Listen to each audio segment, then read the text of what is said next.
হাফিজ, আপনাকে ধন্যবাদ। আসলে আপনি যেমনটি বলছিলেন চিত্রটা কিন্তু পুরোপুরি সেই রকম নেই। চুয়াডাঙ্গাতে কিন্তু শীতের সবজির পর্যাপ্ত সরবরাহ থাকলেও দাম কিন্তু অনেকটাই হাতের নাগালের মধ্যে আসেনি।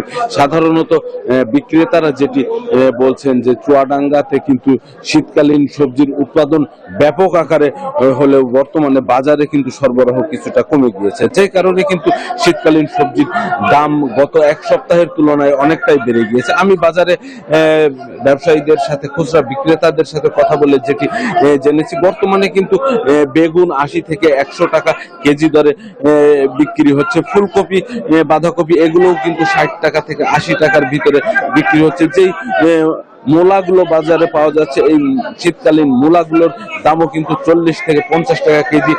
শসা কিন্তু 70 থেকে 80 টাকা কেজিতে বিক্রি হচ্ছে। আমি কৃষকদের সাথেও কথা বলেছি, তারা যেটি বলছেন যে তা এবার কিন্তু উৎপাদন খরচ কিন্তু অনেকটাই বেশি, যেই কারণে কিন্তু সবজি উৎপাদনে তাদের খরচ বেড়েছে। ফলে তারা কিন্তু এখন যে দামটি পাচ্ছেন তাতে কিছুটা সন্তুষ্ট, যদিও তারা দাবি করছেন সবজির দাম আরো বেশি হওয়া দরকার। অন্যদিকে বিক্রেতারা যেটি বলছেন, চুয়াডাঙ্গা হচ্ছে কৃষি প্রধান এলাকা হওয়ার কারণে এখানে বরাবরই সবজির উৎপাদন এবং সরবরাহ বেশি থাকে, কিন্তু বর্তমানে চুয়াডাঙ্গার বাজারগুলোতে হঠাৎ করেই কয়েকদিন ধরে সবজির সরবরাহ কিছুটা কমে গিয়েছে স্বাভাবিক সময়ের তুলনায়, যেই কারণে কিন্তু দাম হঠাৎ করেই বেড়ে গিয়েছে।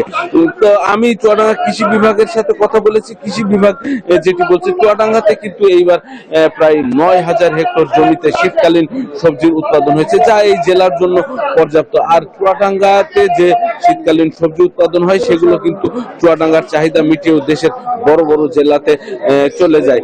তো আমি ব্যবসায়ীরা যেটি আমাকে জানিয়েছে, আসলে চুয়াডাঙ্গার উৎপাদিত সবজি এখন স্থানীয় বাজারের চেয়ে বাইরের বাজারেই কৃষকরা পাঠিয়ে থাকেন বেশি, যেই কারণে কিন্তু চুয়াডাঙ্গার মানুষের কাছে দাম হাতের নাগালে থাকছে না।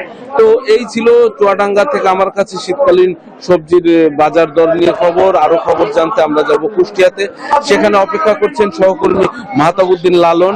লালন, আপনি জানাবেন কুষ্টিয়ার শীতকালীন সবজি বাজারের কি অবস্থা? ধন্যবাদ জামান আক্তার। আপনি চুয়াডাঙ্গা থেকে যেমনটি জানাচ্ছিলেন, আমি কুষ্টিয়ার বাজারগুলো ঘুরেছি, কৃষকদের সাথে কথা বলেছি এবং যারা খুচরা ক্রেতা বিক্রেতা রয়েছেন তাদের সাথেও কথা বলেছি। কুষ্টিয়ার বাজারে কিন্তু গত সপ্তাহে যে দামে এই সবজিগুলো বিক্রি হয়েছে সেই দামের থেকে কিন্তু কিছুটা দাম বেড়েছে। তবে আমি যতটুকু জেনেছি, আসলে এই বাজারগুলো দেখে ততটুকু আসলে এই বাজারের ব্যবসায়ীরা যেটি বলছেন যে এই বাজারগুলোতে যে সবজিগুলো আসছে, আমি যদি একটু দাম আপনাকে বলি, সেক্ষেত্রে ফুলকপি, বেগুন, শিম, পালং শাক যে সবজিগুলো, সেই সবজিগুলো কিন্তু বাজারে পর্যাপ্ত সরবরাহ রয়েছে। আমি একজন ব্যবসায়ীর সাথে একটু কথা বলতে চাই, আপনার কাছ থেকে একটু জানতে চাই যে এই সবজিগুলোর দাম কেমন কি আগাম শীতকালীন যে সবজিগুলো বাজারে আসছে? এখন বর্তমান শীতকালীন সবজির দাম অনেক বেশি, কারণ গত এক টার্মে প্রাকৃতিক বিপর্যয়ের কারণে এগুলোর দাম বেশি হচ্ছে। আগামী দিনগুলোতে কমে যাবে। কিন্তু আমরা সিম বেচছি 100 থেকে 120 টাকা, ফুলকপি বেচছি 70-80 টাকা, বেগুন 100 টাকা কেজি, পালং শাক 70-80 টাকা কেজি বেচতেছি। আমি কি করছি? ধন্যবাদ। শুনছিলেন একজন ব্যবসায়ী যিনি বলছিলেন যে আসলে গত সপ্তাহ বা তার আগের সপ্তাহ থেকে কিন্তু সব ধরনের সবজির দামই কিছুটা বাড়তি। আমি কৃষকের বাজারে কথা বলে যতটুকু জেনেছি এবং দেখেছি যে সেখানে কিন্তু আসলে তারাও কাঙ্ক্ষিত দাম পাচ্ছেন না এবং তারা বলছেন যে এই বাজারটি আসলে মনিটরিং না করার কারণে আসলে মূলত এই অবস্থা। কুষ্টিয়াতে 7000 হেক্টরের বেশি জমিতে কিন্তু শীতকালীন এবং আগাম শীতকালীন সবজির চাষ হয়েছে। তো এই ছিল কুষ্টিয়ার বাজার থেকে সবজির পরিস্থিতি। একই খবর জানতে চলে যাচ্ছি নড়াইলে, সেখানে অপেক্ষা করছেন আমাদের আরেক সহকর্মী রানার কাছে।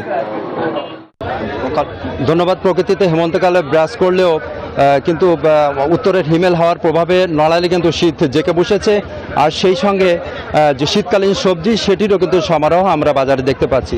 আমি এই মুহূর্তে আছি নড়াইলের ঐতিহ্যবাহী রূপগঞ্জ পাইকারি সবজির বাজারে। এখানে আমরা বিভিন্ন ধরনের শীতকালীন সবজির সমারোহ দেখতে পাচ্ছি।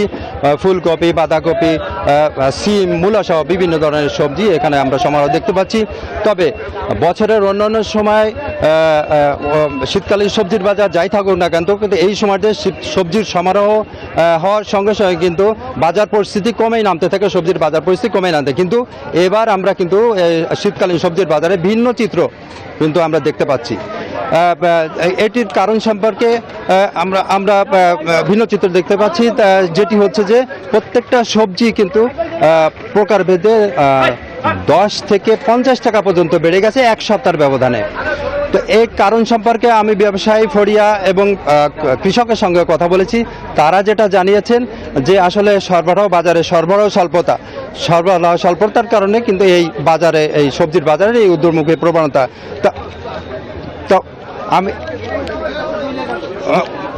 তো এই ছিল আমার কাছ থেকে নড়াইলের সবজি বাজারের সর্বশেষ পরিস্থিতি। এক্সট্রিম মশার কয়েল প্ল্যান্ট ফাইবার দিয়ে তৈরি, তাই সহজে ভাঙে না, সুগন্ধিযুক্ত ও নিরবিচ্ছিন্নভাবে জ্বলে। ডেঙ্গু, চিকুনগুনিয়া বাহি সহ যে কোনো মশার বিরুদ্ধে দেয় এক্সট্রিম সুরক্ষা।